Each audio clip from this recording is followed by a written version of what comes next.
अहाँ देखने में हमर शौतीन हमर फिल्म रिलीज भेल है, जे पहिल मैथिली फिल्म छी जे एक साथ 14टा हॉल में 3 जिला में लागल है।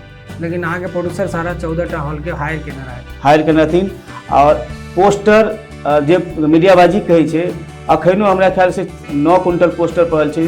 तऽ की रहे जे पढ़ाई पर कनी कम रुचि रहे आ नाटक वाटक में बेसी रहे। हम अपना गाँव में तो खेलते चलिए, बाकी दोसर गाँव जाए चलिए। एही पर जे छै से भाई साहब कुछ कहलखिन, मम्मी पापा एक दिन जे छै बढ़िया अवसर बन के चल गेलिए।